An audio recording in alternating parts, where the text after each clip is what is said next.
Simon de l'Alternative étudiante de Strasbourg. Et oui, je pense qu'on se rejoint très bien hein, sur le constat dans lequel on est et sur la nécessité de s'unir toutes et tous dans la lutte qu'on peut mener. L'université, on n'est pas à l'extérieur de la société, on est pleinement dedans. Et forcément, toute la montée internationale qu'on peut voir du fascisme, elle est surtout dans les universités. Aujourd'hui, on fait face à un ministre de l'enseignement supérieur, Patrick Hetzel, député de l'Alsace d'ailleurs, profondément de droite extrême, d'extrême droite, qui, pour sa première sortie, peut faire aller voir l'UNI, un groupuscule ultra-minoritaire, mais surtout fasciste, plutôt que... faut démissionner en fait, c'est ça qu'on voudrait. Alors que la précarité étudiante, elle augmente. Hein. Aujourd'hui, par exemple, on est à près de 27% des étudiants, donc un quart, qui vivent avec moins de 50 € de reste à vivre par mois. Et face à toutes les mobilisations étudiantes, notamment en ce moment pour la Palestine, qu'est-ce que le gouvernement fait? Eh bien, il réprime. Il réprime à Sciences Po Paris, il réprime dans les universités partout en France, et c'est la seule solution qu'il a. Pourquoi? Parce que le syndicat, parce que les étudiants, parce que les universités ont toujours été le lieu de la naissance des grandes mobilisations sociales, mai 68, mais aussi des coloniales, l'Algérie et en ce moment la Palestine. Aujourd'hui, ces universités, elles ont besoin de s'organiser. Elles ont besoin de s'organiser pourquoi? Parce que c'est quand les étudiants s'organisent, c'est là où ils sont le plus forts. Les grandes victoires étudiantes, le CPE de 2006, la loi de Baquet, bon alors ça remonte, je ne connais pas. Et même les lois Fillon de 2004, en fait c'est des victoires parce que le syndicalisme étudiant était unifié et parce qu'il a su mener un front commun contre ces mesures et contre ces lois. Quand le mouvement étudiant il est désunifié, il est éparpillé, et ben c'est des défaites. C'est 2018, c'est Parcoursup, Macron fait sa réforme, il n'y a personne en face, on perd, et là c'est explosion de la sélection, on vire toutes les classes populaires des universités, c'est ça en fait. Ça c'est parce que le syndicalisme étudiant il n'était pas unifié. Pourquoi? Parce que en fait, on fait face aujourd'hui à un individualisme qui renaît, on ne s'organise plus et on a pu le voir par exemple là, comme tu l'as dit, j'ai bien aimé ce que tu as dit sur la machine à café. C'est un peu préparé dans le milieu étudiant. On a beaucoup de personnes qui viennent se plaindre de leurs conditions d'études, de leurs conditions de vie, mais à la machine à café, quoi. Mais après, ça ne va pas plus loin et ça ne veut pas s'organiser avec nous, etc. Nous, c'est ce qu'on essaie de mener sur le campus, c'est de montrer que le syndicalisme étudiant, c'est pas seulement des gens qu'on entend un peu lointains, c'est des actions concrètes de défense individuelle et collective, d'organisation de la solidarité et d'information aux droits. Donc aujourd'hui, il faut faire renaître un fort syndicalisme étudiant. Alors, je dis ça un peu dans le vide, hein, parce qu'aujourd'hui, on n'a jamais eu autant de syndicats étudiants de gauche. On est, je crois, en fonction de comment on compte, à presque 7 organisations nationales syndicales qui se disent de gauche. Donc pour ça, c'est simple, il faut œuvrer vers l'union. Nous, donc l'Alternative étudiante de Strasbourg, on est membre de l'Union étudiante. C'est 50 syndicats locaux qui se réunissent pour mener un front commun et qui a toujours, dans ces relations, eu l'envie de l'unité partout. La participation à la campagne du Front populaire des dernières législatives et plus encore dans tous les mouvements sociaux. Cette unité elle est nécessaire parce que quand on s'organise collectivement, on gagne. Et quand on ne s'organise pas collectivement, on perd. J'ai dit sur Parcoursup, mais par exemple, très localement, la faculté de médecine, historiquement, c'est des facultés qui ne sont pas syndiquées, mais il n'y a pas de syndicat étudiant là-bas, donc nous on en crée un. Pourquoi? Parce que l'année dernière, on a pu voir qu'en voulant organiser une conférence pour la Palestine, notamment avec deux médecins qui y étaient allés, la faculté de médecine a refusé. Parce qu'il n'y avait pas cette politisation sur le sujet, et il n'y avait pas cette habitude que la politique rentre sur le terrain universitaire. Donc voilà, nous c'est ça qu'on essaie de mener à Strasbourg, c'est faire renaître un syndicalisme étudiant fort, unifié, qui permette de défendre nos droits et d'en conquérir de nouveaux. Notamment, en ce moment, on mène une grosse campagne contre un professeur, Michael Langlois, de la faculté de théologie protestante qui est accusé de violence sexuelle et qui continue de faire cours face à des étudiants, et ben, nous on essaie de mener un front commun et unifié contre ça pour que tout simplement ils dégagent. Voilà. C'est aussi quelques victoires à Strasbourg. Récemment, on a pu gagner aux élections Crous et ça nous permet d'essayer de mener un peu plus de combat social pour éviter, par exemple, que les taxes étudiantes partent dans des barbecues de rentrée. Et ben, nous, on préfère les mettre sur des augmentations de bourse ou des aides financières. Donc voilà. Il faut massifier le syndicalisme étudiant. Il y a beaucoup de jeunes dans cette salle. Syndiquez-vous, c'est pas un gros mot de se syndiquer, ça permet de s'organiser, ça permet de se former politiquement, ça permet de faire rentrer la politique dans les universités, et ça permet de aussi politiser nos camarades, parce que c'est dans le milieu universitaire, c'est quand on fait nos études, on commence à prendre nos premiers pas de politique. Et si nous on est là pour mettre en avant nos mots d'ordre, et ben ça permettra de massifier notre camp social et que de plus en plus de gens se reconnaissent dans ce qu'on dit et commencent à militer avec nous. Donc voilà. Face aux réactionnaires qui prennent de plus en plus de pouvoir, et ben nous on a une nécessité de montrer un front uni qui est là pour se défendre, organiser les conquêtes de nouveaux droits et réagir face aux attaques qu'on pourrait subir. Voilà, pour nous il est important que les syndicats étudiants vivent, que les syndicats étudiants se massifient et s'unissent, aussi pour montrer l'utilité du syndicalisme, pour qu'après, dans le milieu professionnel, tous les étudiants, nouveaux travailleurs, se disent que se syndiquer, finalement, c'est la suite logique après son contrat, c'est ce qu'il faut faire. Je tenais à avoir un mot spécifiquement sur les répressions qu'on pouvait avoir, notamment à l'Université de Strasbourg. Le comité Palestine en ce moment est pas mal réprimé par la présidence, Michel Dénéquenne, qui n'hésite pas à envoyer la police de plusieurs façons, et notamment à convoquer les camarades qui se mobilisent sur le sujet. Et là, à Sciences Po de Strasbourg, en ce moment, on l'a vu médiatiquement, la fin que l'on a pu faire passer du partenariat avec l'Université Reichmann à Tel Aviv suscite des réactions de l'extrême droite, des ministres, etc. Et aujourd'hui, finalement, c'est lorsque les étudiants s'organisent, lorsqu'ils décident dans leur année d'études, et on leur tombe dessus. Donc, si la construction de nos victoires est difficile, même quand on les a, on se fait quand même taper dessus. Je pense que plus on est nombreux à militer ensemble, plus facilement on pourra réussir à continuer d'aller dans ce sens, vers des victoires un peu partout. Bonjour à toutes et tous, moi c'est James de la Jeune Garde, et effectivement je vais revenir sur quelque chose qu'a dit Olivier avant. C'est important pour notre camp social et politique de ne pas tomber dans le défaitisme. Parce que ça fait bien longtemps aujourd'hui qu'à chaque élection, il y a l'extrême droite qui est en tête. Moi je me souviens déjà en 2015, c'était le Rassemblement National qui était à la tête, en 2016 ou 2017, c'était déjà le Rassemblement National à la tête des élections européennes, et à chaque fois ça fait que monter. Et ça fait bien longtemps qu'on milite, toi ça fait longtemps, tu t'es présenté 2 fois à la présidentielle, je crois la première fois c'était en 2002, non pas 2002, 2006 2002, ça fait bien longtemps, et lorsqu'on voit l'extrême droite monter d'année en année, lorsqu'elle progresse depuis 10 ans, et bien on se dit parfois qu'on s'est battu pour rien, et on se retrouve comme dans cette fameuse chanson du pieu, on a l'impression de tirer, et ce pieu-là qui a l'air si grand, si lourd, et bien il tombe pas. Et en fait, il faut avoir conscience d'une chose, c'est que la jeunesse, notre camp social et politique, il est fort, il se mobilise, mais en face, on fait face à une machine de guerre. C'est-à-dire qu'il y a un vieux monsieur avec une barbe blanche qui disait « l'idéologie dominante est celui de la classe dominante ». Ce vieux monsieur, c'est Karl Marx. Et effectivement, si aujourd'hui, l'extrême droite a le vent en poupe, c'est parce qu'elle a le pouvoir de l'argent avec lui, notamment Vincent Bolloré et d'autres milliardaires.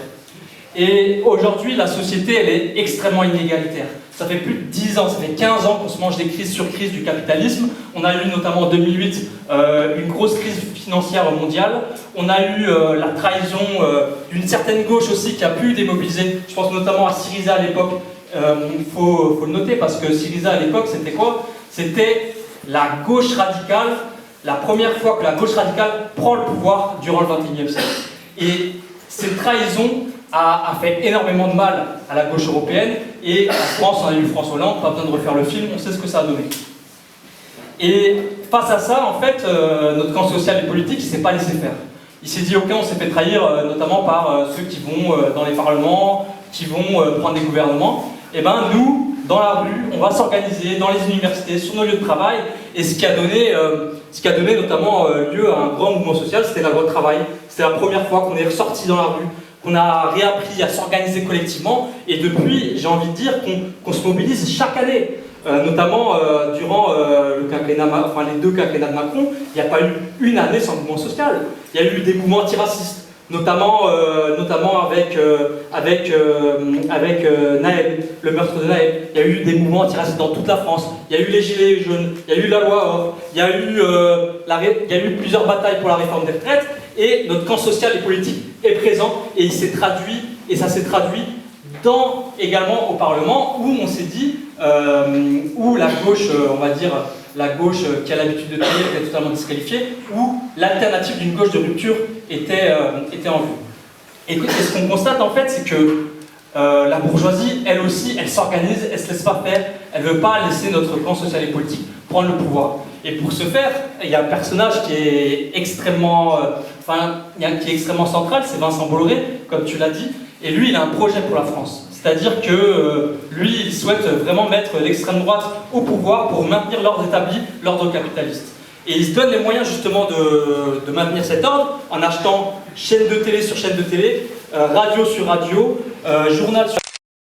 Et il organise même des rencontres au sommet juste après la dissolution, entre Éric Ciotti et Jordan Bardella pour enfin avoir cette vision des droites. Et à quel point il faut comprendre que Vincent Bolloré souhaite mettre à embaucher le leader des néo-nazis français, Marc de Cacréval-Meunier, c'est-à-dire le mec qui est grillé par toutes les boîtes en France, il ne peut plus trouver un seul emploi. Qu'est-ce que fait Bolloré? Il lui trouve un emploi de sécurité sur une de ses îles privées.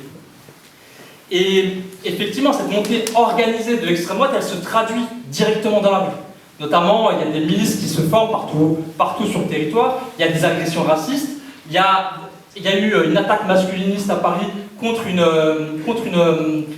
soirée en non-mixité dernièrement. Il y a eu aussi un truc qui est passé sous les radars, mais qui aurait dû être dans le cœur de l'actualité, c'est le meurtre de Federico Aramburu, rugbyman international argentin, qui a été assassiné par un militant du GUD. Et en fait, ce qu'on voit, c'est que toutes ces années, c'est que le cœur de cible de l'extrême droite, ça a toujours été la même chose. Ça a été les personnes racisées, les personnes musulmanes, et ça, on l'a vu notamment dans les derniers excès de violence qu'ils ont eu. Notamment à Saint-Brévin, il y avait un maire, centre droit, qui a souhaité ouvrir un centre pour réfugiés. Et bien, il s'est fait brûler sa maison par des milices d'extrême droite. Notamment, je pense aussi à Romans-sur-Isère, où l'extrême droite s'est organisée à l'échelle de la France, a fait une descente dans un quartier pour mener des ratonnades racistes. Heureusement, les habitants des quartiers se sont mobilisés et ont réussi à repousser cette agression. Face à cette extrême droite qui a le pouvoir de l'argent, qui se croit tout permis, qu'est-ce qu'on fait? Est-ce qu'on reste dans notre coin, on se tourne les pouces, on se dit que la tempête va passer, ou est-ce qu'on s'organise? Et moi, je vous le dis, chers camarades, on a une responsabilité historique, notamment nous dans la jeunesse. Il faut qu'on se serre les coudes, qu'on organise l'unité parce qu'il en va de notre survie. Parce que lorsqu'ils vont prendre le pouvoir, lorsque l'extrême droite va arriver au pouvoir, ils ne vont pas faire la différence, ils vont tirer dans le tas. Effectivement, ils vont s'en prendre aux musulmans, ils vont s'en prendre aux féministes, et ils ne vont pas faire la différence si vous êtes NPA, France Insoumise, écologiste, et puis même si vous êtes social-démocrate, ils ne vont pas faire la différence. Et vaincre l'extrême droite, effectivement, c'est possible. Et nous, on l'a déjà prouvé maintes et maintes fois à la Jeune Garde.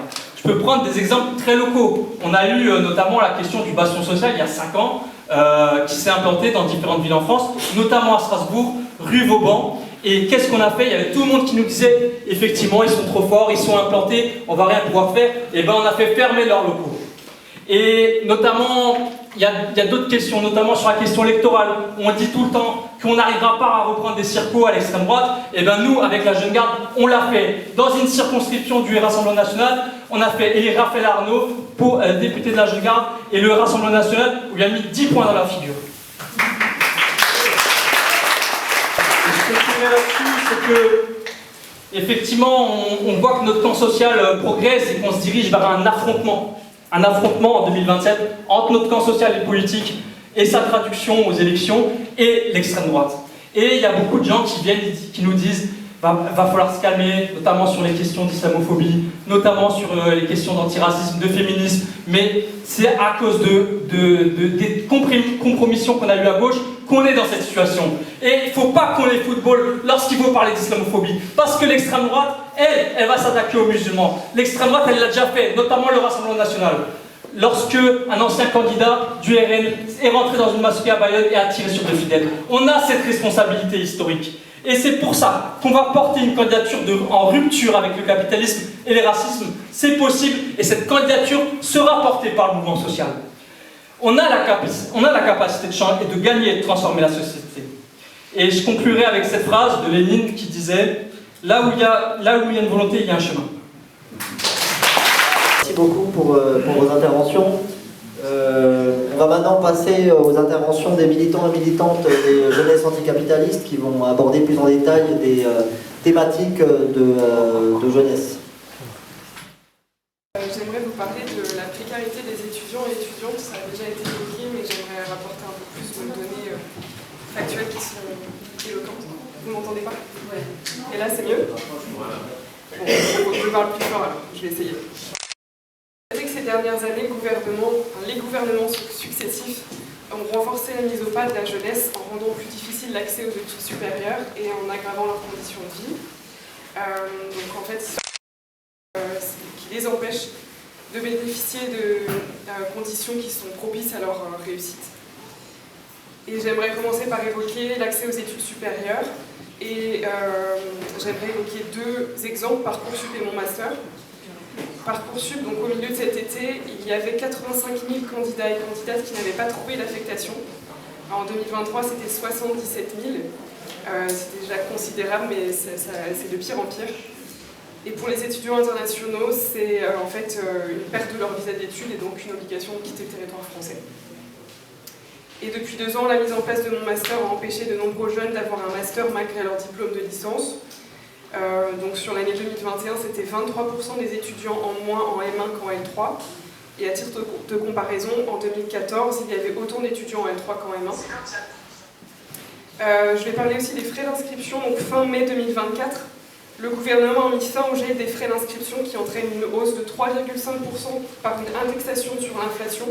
Et c'est vraiment une mesure qui est inédite, ça n'avait jamais été fait auparavant. Et donc les frais d'inscription ont augmenté. Donc en 2024, sont passés à une moyenne de 332 €, c'est plus 115 € par rapport à 2017, donc par rapport au mandat avant les mandats de Macron. Et cette hausse, elle est non seulement due à l'indexation sur l'inflation, mais aussi les frais qui ont été multipliés par 16 pour les étudiants qui ne ressortent pas de l'Union européenne. J'aimerais parler aussi des formations élitistes, donc comme Polytechnique, les écoles de commerce et écoles d'ingé, etc. Elles sont censées être accessibles à tous et à toutes, au même titre que les universités. Les frais d'inscription de ces écoles sont déjà de plusieurs milliers par an, ce qui est quand même considérable. Et elles ont connu la plus forte hausse de tout l'enseignement supérieur ces dernières années, ce qui exclut les étudiants qui sont issus des classes sociales les plus précaires. Et les statistiques, d'ailleurs, il y a une étude récente qui prouve que les statistiques reflètent les inégalités des chances. Nos chances d'intégrer Sciences Po sont multipliées par 77 si notre père a fait la même école. Pour Polytechnique, c'est 296 et pour l'ENA, c'est 330. Et rappelons aussi, en dehors des formations élitistes, que l'enseignement supérieur présente déjà des inégalités sociales qui sont notables. On a une surreprésentation des étudiants et étudiantes issus des familles de cadres, c'est 34%, et une sous-représentation des étudiants et étudiantes qui proviennent des familles d'ouvriers, c'est seulement 11%.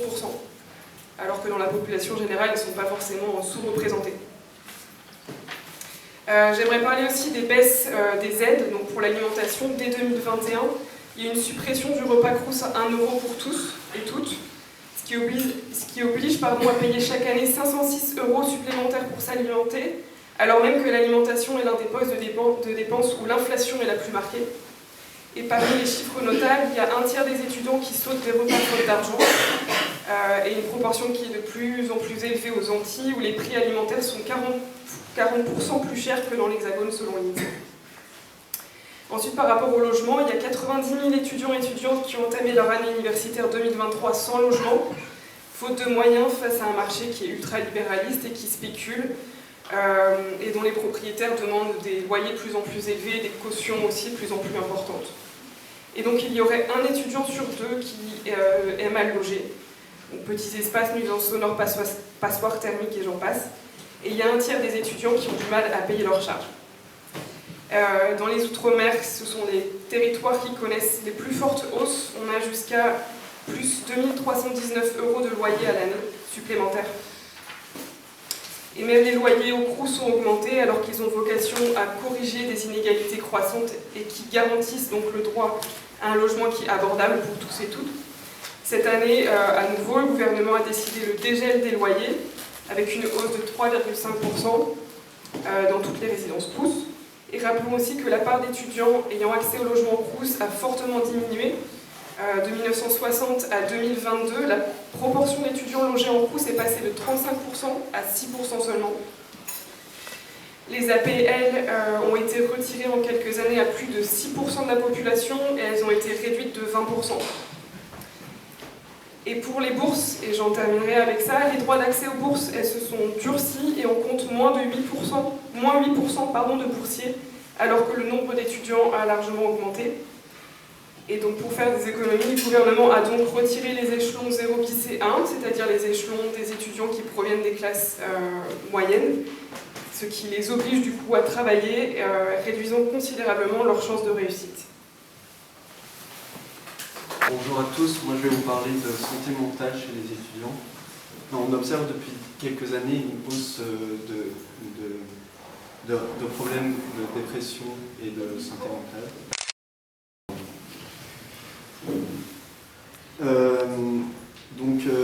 Ça correspond à peu près à 25,7%.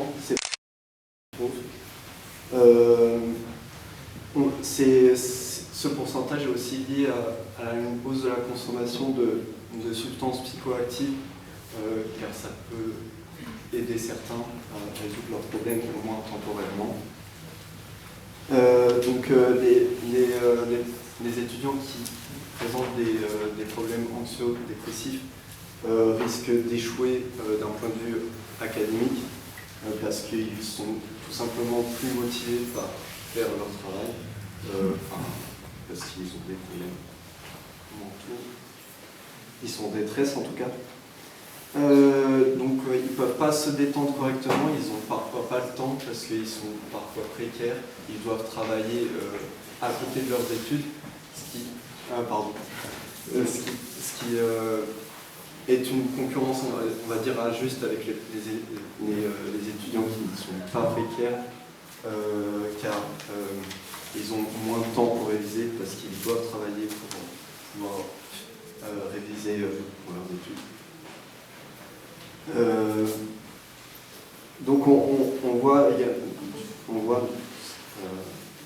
donc que la précarité est liée à la santé mentale et que ça ne s'est pas amélioré avec la crise sanitaire en 2020 où ils ont dû se débrouiller par eux-mêmes.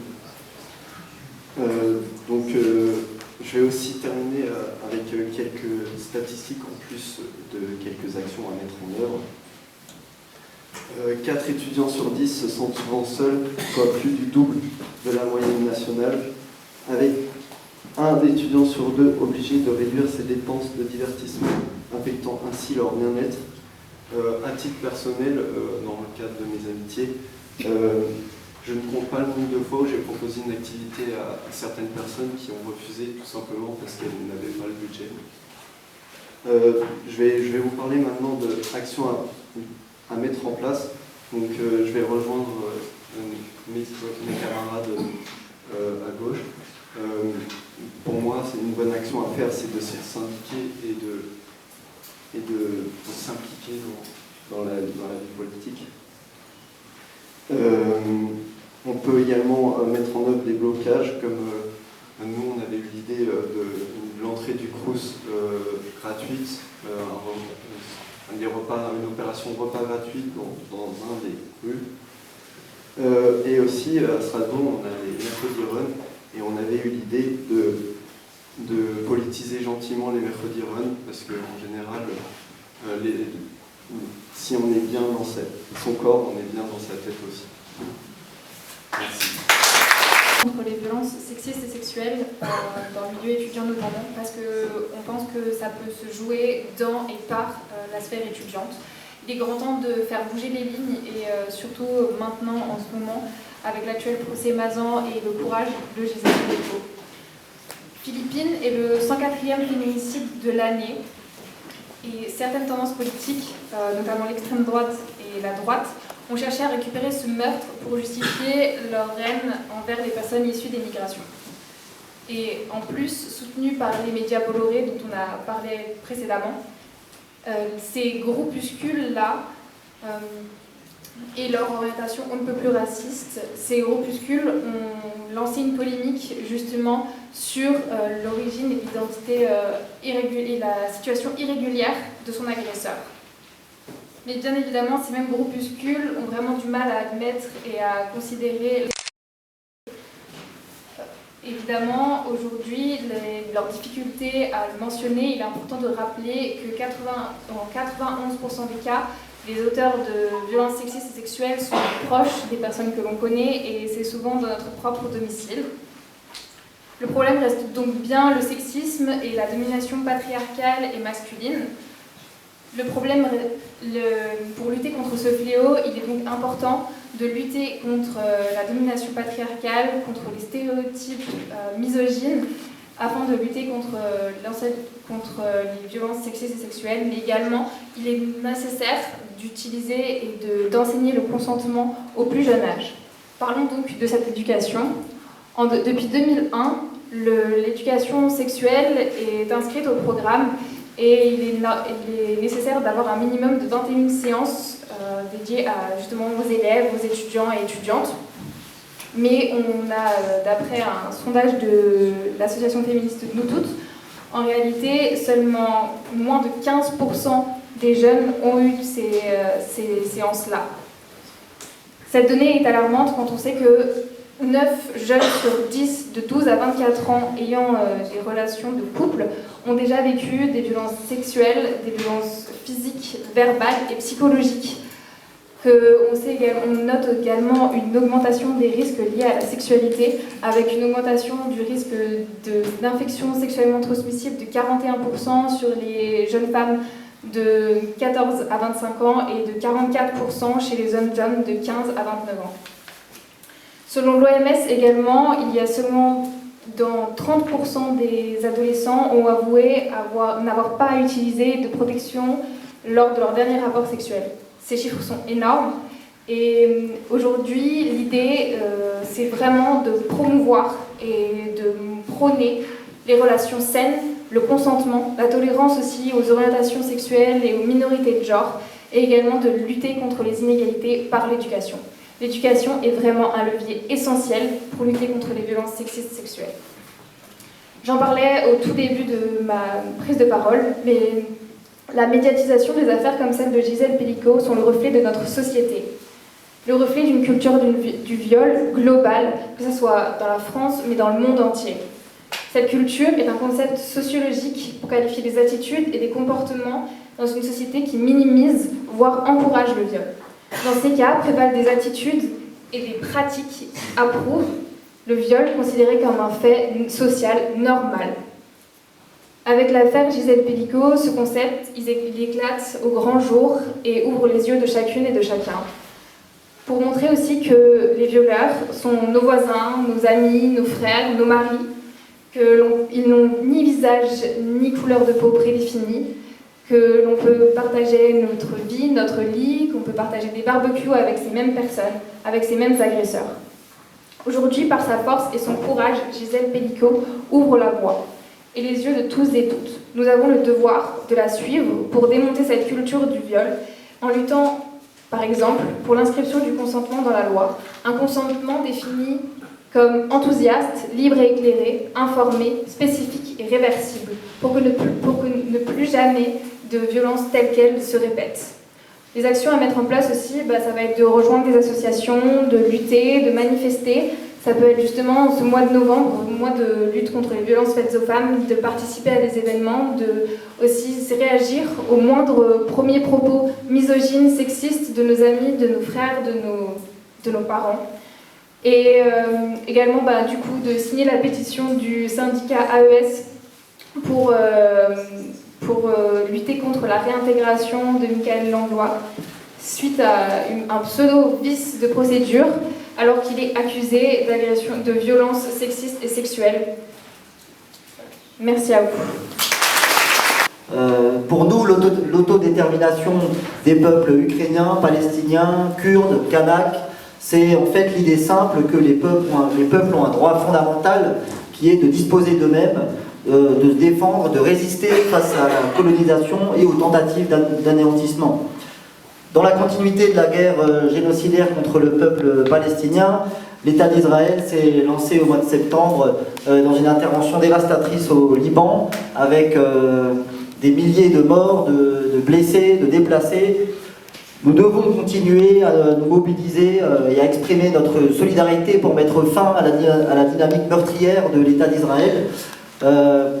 Alors on en parlait, les mobilisations étudiantes, elles permettent d'aboutir à des résultats concrets, puisqu'on a vu qu'à Sciences Po Strasbourg, l'Institut a mis fin au partenariat avec une université israélienne. Nous, on appelle les étudiants et étudiantes à se mobiliser aux côtés du comité Palestine Unistra, qui revendique également la fin des partenariats de l'Université de Strasbourg avec les universités israéliennes, mais aussi qui se mobilise pour la libération de Georges Abdallah, qui est emprisonné en France depuis 40 ans. Face à la répression, c'est la solidarité collective des étudiants et des étudiantes qui permettra de faire face à la répression du soutien à la Palestine. Et puis contre le peuple kanak, c'est notre propre État qui tue et qui exerce une répression coloniale et impérialiste. Alors si on a vu que le projet de loi du dégel du corps électoral était suspendu, il faut continuer à se mobiliser et pour revendiquer plusieurs aspects qui est la libération des centaines de prisonniers politiques kanaks, à commencer par les responsables de la CCAT déportés en France. Il faut revendiquer des enquêtes indépendantes pour rétablir la vérité et rendre justice aux jeunes kanaks qui ont été assassinés par les forces de l'ordre. Et bien sûr, il y a urgence à se mobiliser pour la reprise du processus de décolonisation. Et on voulait aborder un autre aspect. Effectivement, depuis 2 mois, il y a un mouvement populaire contre la vie chère qui s'amplifie en Martinique.